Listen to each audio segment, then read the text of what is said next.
Excellency Pedro साnchez, Gujarat के governor Acharya Devvrat जी, भारत के रक्षा मंत्री श्रीमान राजनाथ सिंह जी,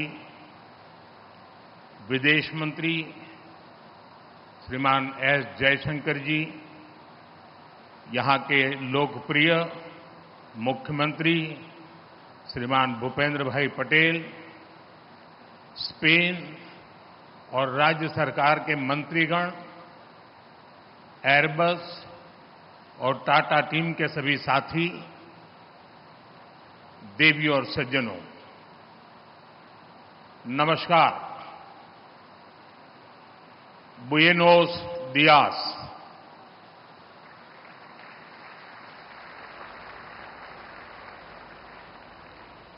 मेरे मित्र पेड्रो साnchez जी के उनकी पहली भारत की यात्रा है। आज से हम भारत और स्पेन की पार्टनरशिप को नई दिशा दे रहे हैं। हम C295 ट्रांसपोर्ट एयरक्राफ्ट के प्रोडक्शन की फैक्ट्री का शुभारंभ कर रहे हैं। ये फैक्ट्री भारत स्पेन संबंधों को मजबूती देने के साथ ही make in India, make for the world इस मिशन को भी सशक्त करने वाली है। मैं एयरबस और टाटा की पूरी टीम को बहुत बहुत शुभकामनाएं देता हूं।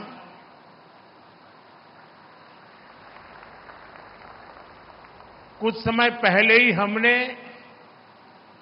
देश के महान सपूत रतन टाटा जी को खोया है।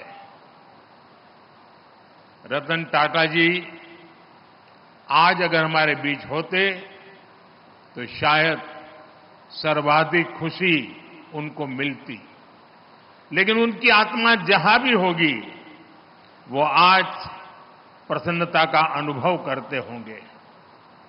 साथियों, C295 एयरक्राफ्ट की फैक्ट्री नए भारत के नए वर्क कल्चर की उसको भी रिफ्लेक्ट करती है। आज किसी भी योजना के आइडिया से लेकर एजुकेशन तक भारत किस स्पीड से काम कर रहा है ये यहां दिखाई देता है।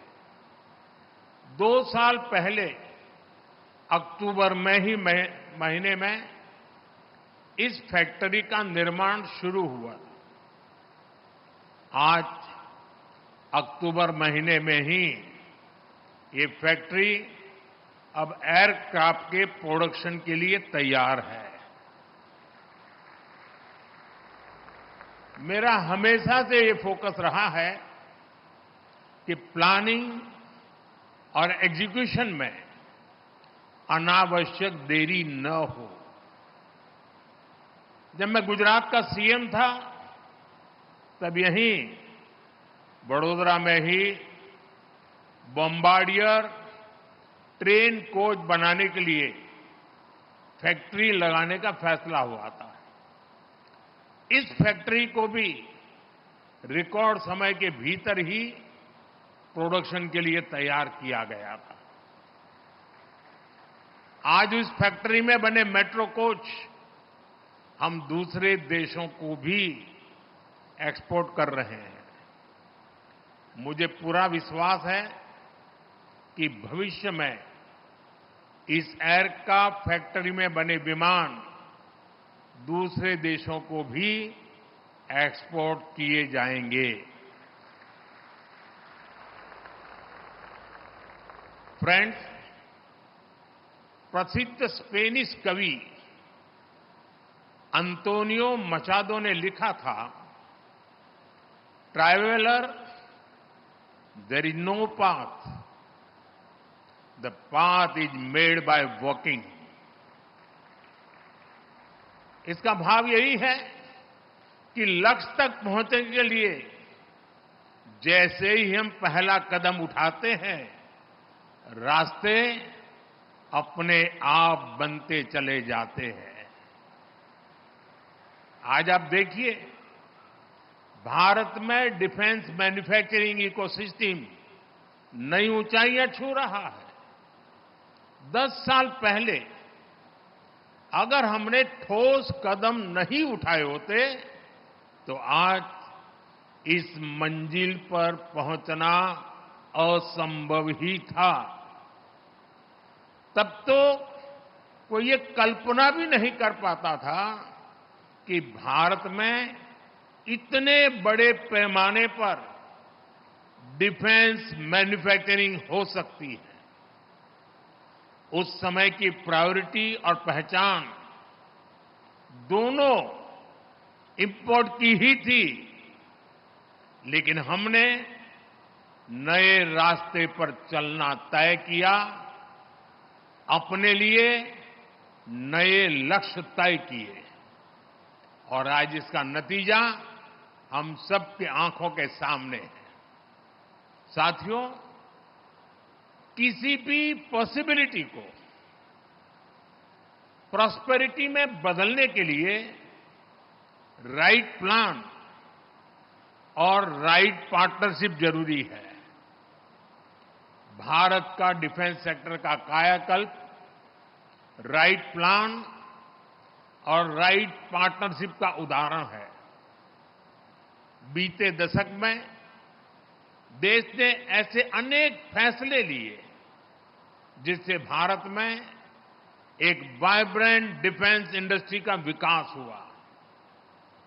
हमने डिफेंस मैन्युफैक्चरिंग में प्राइवेट सेक्टर की भागीदारी को विस्तार दिया, पब्लिक सेक्टर को एफिशिएंट बनाया, ऑर्डिनेंस फैक्ट्रीज को 7 बड़ी कंपनियों में बदला, डीआरडीओ और एचएएल को सशक्त किया, यूपी और तमिलनाडु में 2 बड़े डिफेंस कॉरिडोर बनाए।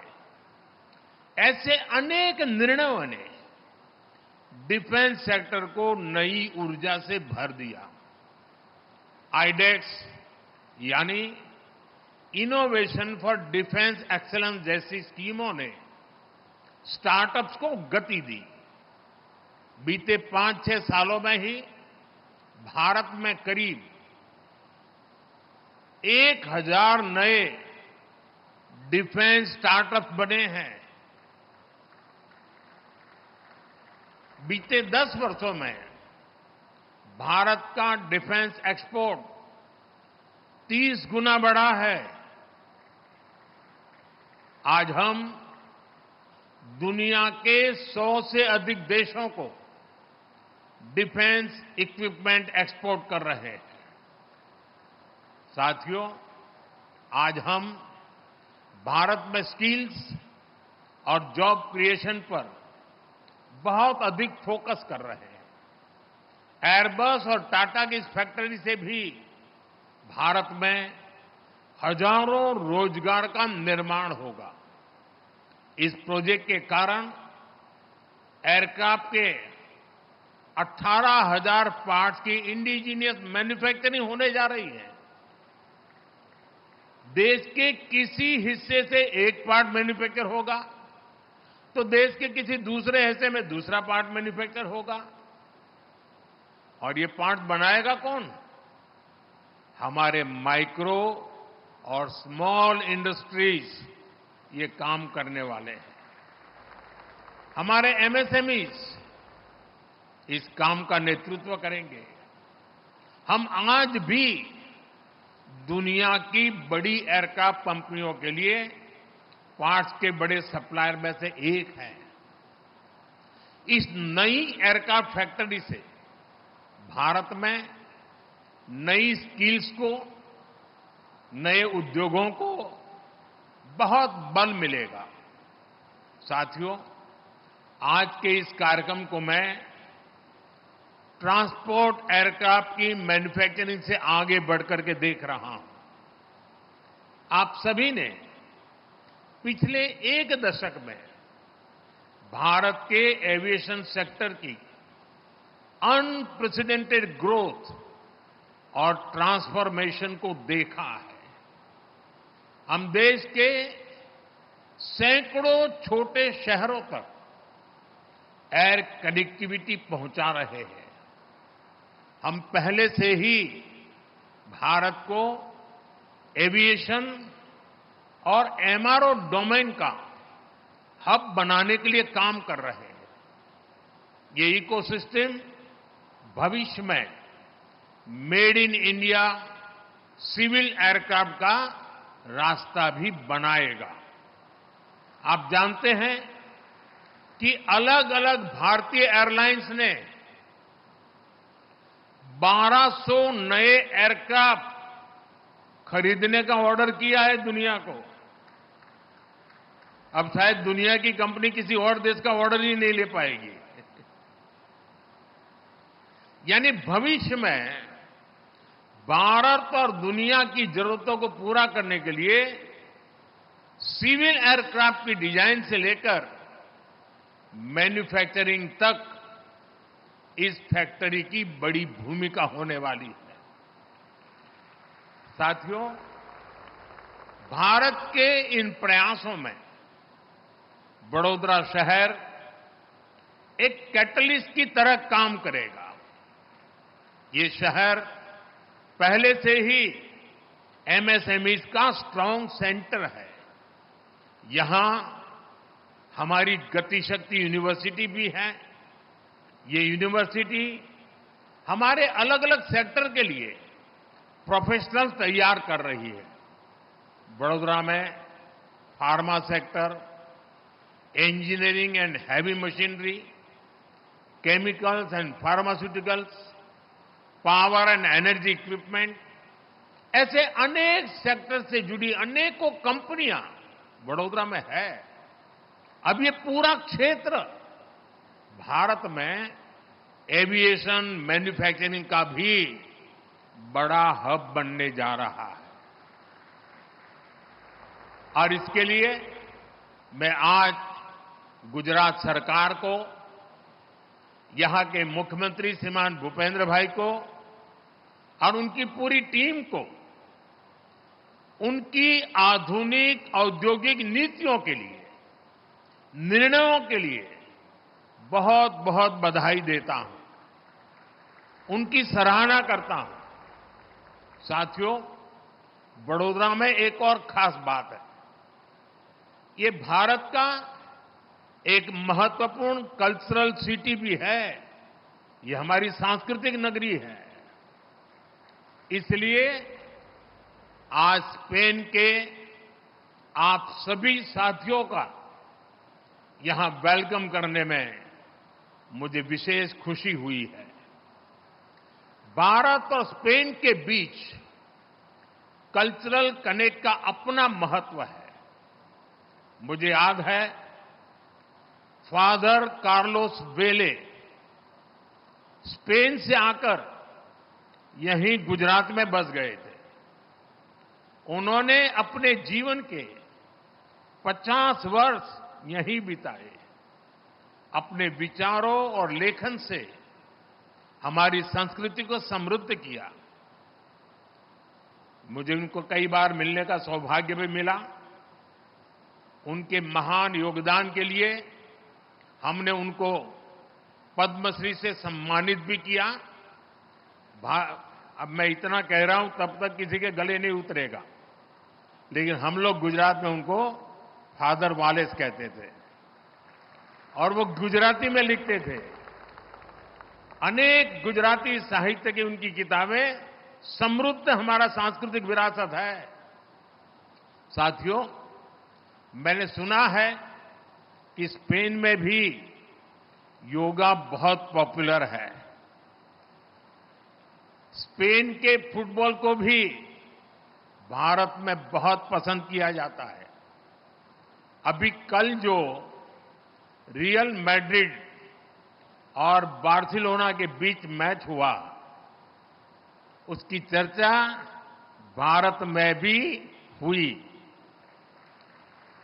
बार्सिलोना की शानदार जीत यहां भी डिस्कशन का विषय रही और मैं आपको गारंटी के साथ कह सकता हूं कि दोनों क्लब्स के फैंस में भारत में उतनी ही नोकझोंक भी हुई जितनी स्पेन में होती है।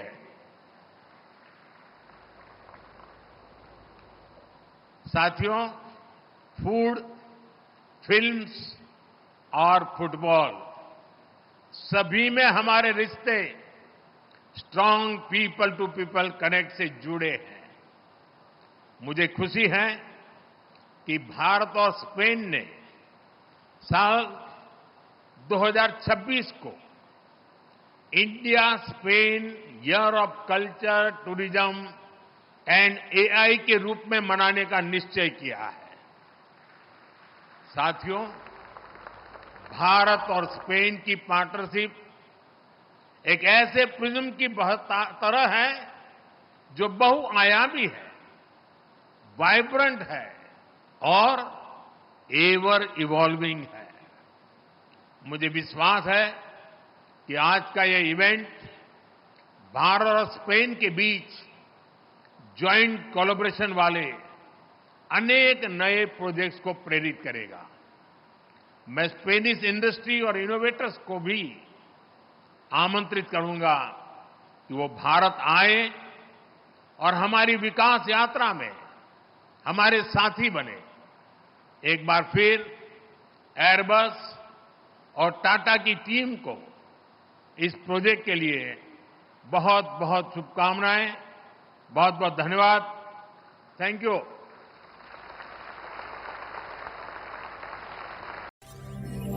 ವಿಶ್ವ ಪ್ಲಸ್ ಜನಹಿತಕ್ಕಿದು ಜ್ಞಾನದ ಜಾಲ.